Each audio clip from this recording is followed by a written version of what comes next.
Mga kababayan ko, pumalag na si Pulong. Opo, tama po kayo yung inyong naririnig mga kababayan ko ha. Pumalag na si Pulong Duterte. Pulong. Not Pulong mga kababayan ko, si Baste pala, sorry. Si Baste pumalag mga kababayan ko at sumagot na kay General Torre. Ano ito? Pag-usapan natin to mga kababayan ko. Let's do this. Muling bidweltahan ni Davao Regional Director Police Brigadier General Nicolas Torre ang bagong patutsada sa kanya ni Davao City Mayor Baste Duterte. Ayan, galing talaga ni Baste, no? Galing. May pabuelta-buelta na ngayon tuloy. Tinawag kasing professional liar. Si Nicolas Torre?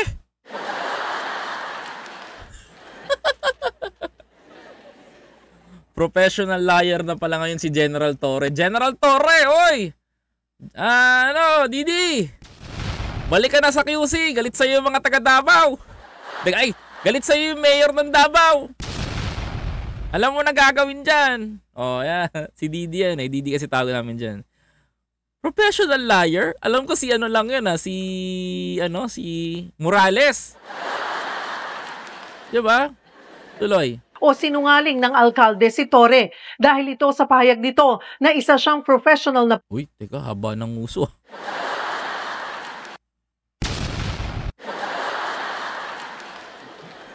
pulis at wala siyang balak patulan ang mga patutsada ni Mayor Baste. Mainit ang dugo ni Duterte sa PNP official dahil sa pagbalasa nito sa mga station commander ng Davao City. Pero giit ni Torre, ginawa niya yan dahil sa nabisto nilang manipulasyon sa mga police blotter sa lungsod. Yan naman pala ginagawa Manipulation Alam nyo, kung walang nakita si Torre, wala siya ibabalitang ganyan. Hindi niya babalasahin. Diba? Tuloy. Bagay na pinabulaanan naman mismo ng alkalde. Hamon naman ni Torre, kung talagang naniniwala si Mayor Baste na isa siyang sinungaling, pwede naman daw siyang magsampa ng kaso. Hindi na kailangan magsampa ng kaso. Ganito lang naman yan Kasagutin ko na yan para mapabilis tayo. No? Ganito lang. Alam mo, straight to the point Straight to the point, no? Mayor Baste, no? Straight to the point. Straight to the point tayo. Kaya ka nagkakaganyan, hindi lang yun Huwag nyo itago sa publiko to. Promise. Wag po tayong wag nyong itago sa publiko to. Okay? Si General Torre, lumapag dyan para linisin yung Davao. Oo, linisin yung Davao. Because General Torre is one of the best general dito sa Metro Manila. Siya ang may pinakamalupit at pinakamatinding response team sa Quezon City. In just 3 minutes, meron tayong pulis na makikita. Then police visibility, gumagala. Walang nakatago. Ganun yan si Torre. Now, mga kababayan ko, the main purpose of General Torre, bakit na-assign sa Davao yan? Para linisin ang Davao. At isa sa mga nakita niya, yung mga blatter. Actually, mga kababayan ko, yung may isang kaibigan, may friend na nagsabi sa akin tungkol dyan, na minamanipulate nga itong blatter book. Pag minamanipulate mo yung blatter book na yan, mga kababayan ko, pinapalitan mo, sa time date niyan, no, time slot niyan, tapos yung record niyan, mabubura yon. Opo, mabubura yon. Paano ko nasabi mabubura? Mawawala yung mga blatter, mga sumbong, mga ganito. Yan, pag inaudit yan, mga kababayan ko ng national, mga kapatid, pag inaudit ng national yan, maniwala kayo sa hindi, mga kababayan ko. Ang lalabas lang po dyan, mga kapatid, alam nyo kung ano, mga kababayan ko? Malinis ang Davao. Yun ang gusto niya palabasin dito. Subalit, mga kababayan ko, meron pong mga nangyayari daily, araw-araw. May krimen po sa Davao. Okay? May krimen. Yan ang gusto ko sabihin sa inyo. Kaya pag kumitil sila ng buhay ng tao, blanco sa blatter, walang reklamo. Ganun na nangyayari dyan. Now, let's set aside that story. Bukod dun, mga kababayan ko, kung bakit naghihimutok to si Baste, because, mga kababayan ko, sa ICC. Opo, mga kababayan ko, kampante po sila, mga kababayan, na hindi papasok ang ICC. Totoo yan. Kasi hindi nga naman papapasukin ni Pangulong Bongbong Marcos. Pero the bright idea of President Ferdinand Bongbong Marcos, mga kababayan ko, matindi. Opo, matindi. Biruin niyo po, alam niyo po ba, kahit wala po ang International Criminal Court sa Pilipinas, mga kapatid, ay kaya pong arestuhin si Duterte. Mga kababayan ko, tatama po kayo. Kaya pong arestuhin si Duterte using Interpol. Dahil ulitin ko, dahil mayroong partnership ang ICC at ang Interpol. Ang Interpol ay membro po ang Pilipinas at isa po sa founding country na sumali sa Interpol. Mga kababayan ko. Kaya ngayon mga kapatid, ang mangyayari nito, kinakatakot nila, ito yung second theory nila eh. Pero totoo to, mga kababayan ko. Ang kinakatakot ni Baste, mga kababayan ko, Mayor Baste Duterte is protecting his father. Pinuprotektahan niya ngayon yung tatay niya sa baluarte niya. Na hanggat mayor siya ng Davao, mga kababayan ko, ay walang makakakuha sa tatay niya. Yan ang sinisiguro niya. Totoo naman yon. I understand Mayor Baste Duterte because kahit naman ako kung tatay ko, puprotektahan ko rin. 'Di ba? Tama ba ako, mga kababayan ko? Pero decision niya yon bilang isang anak at alkalde. Ngayon, mga kababayan ko, there is a separation of family and public service, mga kababayan ko. Mayor ka ng Davao, puprotektahan mo yung tatay mo na pag nalabasan ng warrant, magiging fugitive. The only way na maa-aresto si Duterte ng Interpol, mga kababayan ko, is maging fugitive siya. Kriminal kung tawagin. Bakit? Kasi ang ICC naghahanda na po at papasok na yung warrant. Kapag yung warrant naipadala na sa Department of Justice at si Department of Justice, mga kababayan ko, Department of Justice, mga kababayan ko, ay napag-aralan na to at nakita na nila yung warrant at nabasa na nila, then the Interpol will execute sa trabaho nila. Si Interpol ngayon ang kukonekta. Sinong aaresto kay Duterte? Question to. Si Interpol ngayon ang makikipag-usap saan, mga kapatid? Sa PNP. Now, mga kababayan ko, itong PNP ngayon sa Davao, mga kapatid, dahil lahat ng nakaupo dyan na substation commander, yung 19 stations na yan, kaalyado ni Digong yan at bata nila yan, mga kababayan ko, dahil susunod sa kanila, dahil mayor siya, mga kababayan ko, ang mangyayari po nito ngayon, mga kababayan ko, hindi susunod sa kanya kasi palit hepe tayo lahat. Ngayon, pag pumasok na yung Interpol na ipag-communicate na dito kay PNP, then PNP chief going to order to General Torre to arrest former President Duterte.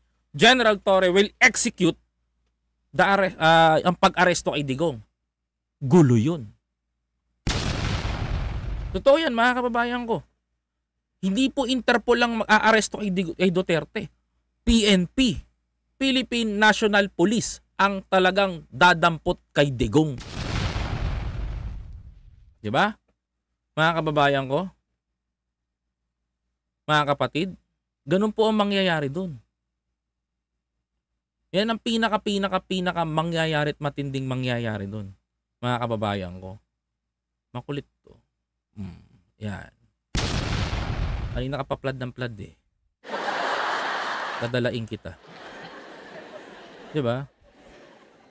Mga kababayan ko, ganun na mangyayari. Ganun na mangyayari kay Duterte.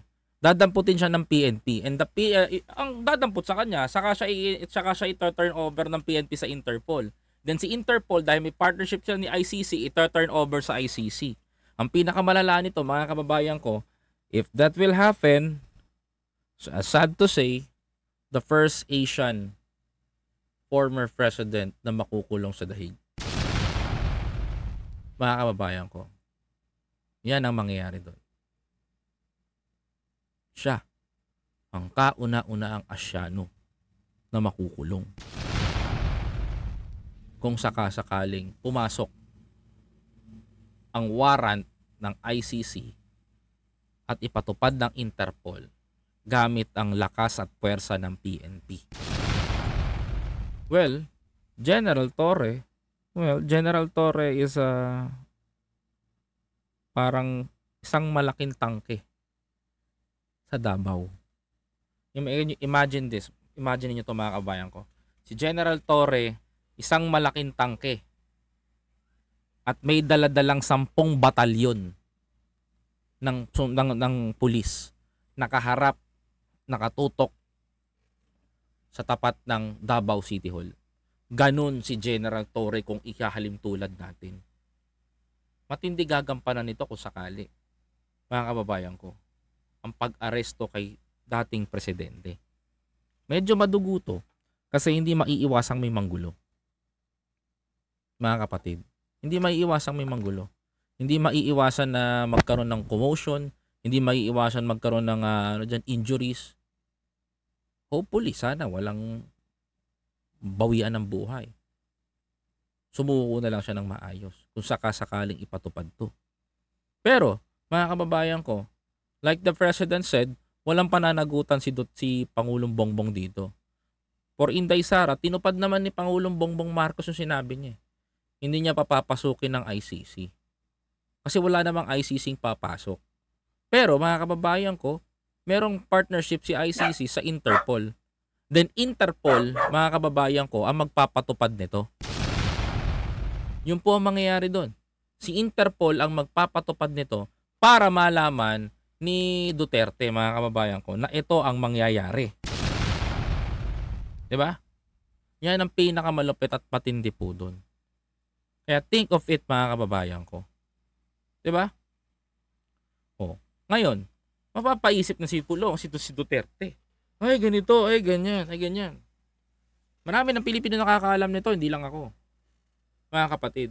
Pero kung pagtutugma-tugmain natin lahat ng nangyayari ngayon, mga kababayan ko, lahat ng ito papunta doon sa part na yun.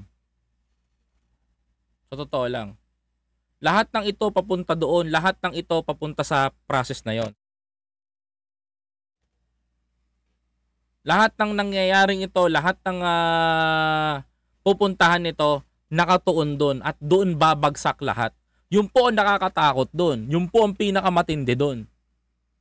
Kasi hindi po mapipigilan ng tao yon. Okay? Hindi mapipigilan ni Pulong yon, hindi mapipigilan ni Pulong yon, hindi mapipigilan ni Sara yon, hindi mapipigilan ni Baste yon. Aarestohin talaga ang tatay nila kung kinakailangan. Ngayon, mga kababayan ko, meron namang scapegoat si Duterte. Ang lumipad ng China. Pero wanted na siya sa buong mundo. Kapag member pag ang bansa na pupuntahan niya ay member ng Interpol, huhulihin pa rin siya. Pag ang member na bansa naman ay member pa rin ng ICC, mas lalong huhulihin siya. So the only way, mga kababayan ko, na hindi na makakalusot siya, wala nang iba kundi China. Mga kababayan ko, China lang ang pwede niyang puntahan, China na lang ang pwede niyang takasan. Kaya nga mga kababayan ko, hindi nyo napapansin, even Sara Duterte, ingat na ingat bumanat sa usapin ng West Philippine Sea sa China. You know what's the reason kung bakit? Hindi sa wala siyang obligation, hindi niya dapat sinasabi. Mga dahilan niya. The reason is, mga kababayan ko, kapag si Vice President Sara Duterte nagsalita against China, mga kababayan ko, ito lang rason to, against China, tatablahin sila niyan. At the only way, at ang isang scapegoat lang ng tatay niya, walang ibang pupuntahan kundi China. China lang, mga kababayan ko. What if kung magsalita pa si Sara? Di hindi niya nailigtas tatay niya, di ba? To be honest, lahat ngayon sinasalo ni Sara. Binubugbog na siya. Pero mga kababayan ko, ang katotohanan, ganun yun. Talagang lulubog siya. Siya ang tatamaan ng lahat ng bato ng galit ng tao. Pero kailangan niyang manindigan kasi pinoprotektahan niya yung tatay niya. Di ba? Pero ang tanong ko dito, mga kababayan ko, like I said, there is a separation of being a public servant and family. Hindi mo pwedeng hindi mo pwedeng pagsabay-sabayin 'yun. Malalaglag ka dun. 'Di ba? Ako lang, sa akin lang 'yon. Opinion ko 'yon, mga kababayan ko. That's my opinion. Yung kasi ang nakikita ko. Yung kasi nakikita ko sa kanila. Kaya wala akong alam, wala akong masyadong magiging doubt dito. Kasi nakikita ko yung ginagawa nila. They are just protecting pinoprotektahan lang talaga nila tatay nila. Pero kung magkagipitan, mga kababayan ko, hindi papahuli yan si Duterte. Lilipad ng China yan. Yun ang katotohanan dun. Hindi mag-i-stay sa Pilipinas yan. Yung katulad sabi ni Duterte, kalokohan yun. Diba? Ibig sabihin hindi bayan ang gusto paglingkuran. Correct. Diba? I don't know what's the reason. Si Duterte nga, mga kababayan ko, napansin nyo, merong 7 point, kung si Duterte nga, kung mahal niya talaga ang taong bayan, bakit merong 7.2 trillion na utang ang Pilipinas? Tapos hindi pa nakita, hindi pa nadama ng tao. Diba? Imagine that. Nakakapanglumo lang. Tsaka mga kababayan ko, no? Take advantage, alam niyo yung words na sinasabi nila palagi. Ay, ito, si ganito. Ay, ito, si ganyan. Ay, ito, si ganyan. Hindi na ako naniniwala doon sa mga ganun nila. Kasi kahit na magbangayan silang dalawa ni Torre, ang nakikita ko lang talaga ngayon is yung pagdampot kay Duterte. Kailangan banggain ng anak niya yan para hindi makapenetrate si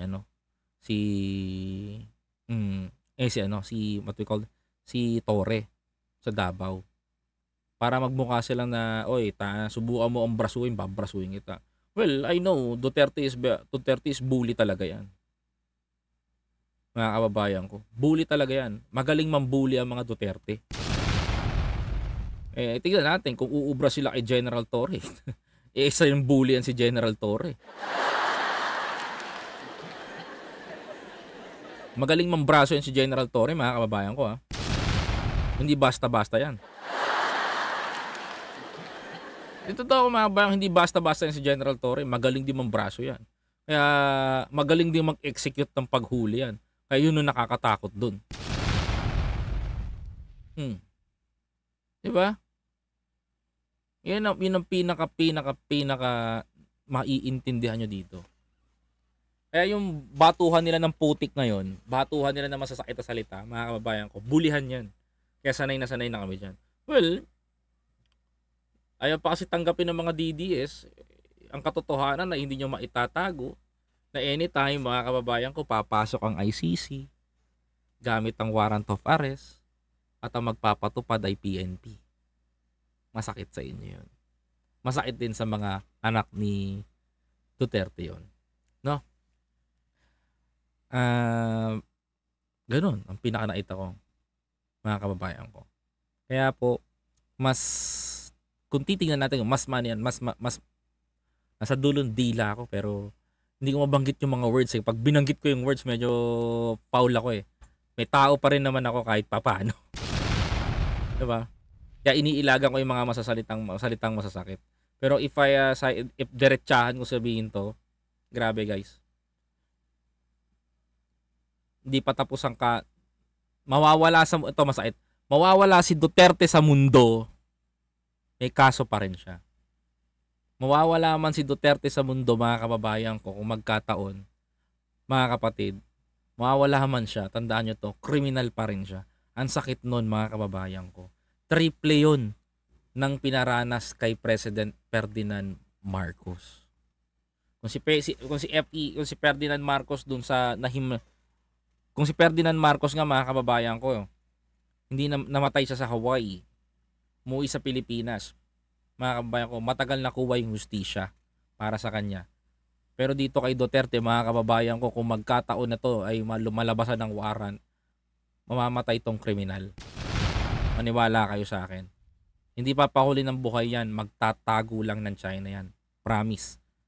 99.99% yan ang gagawin nila.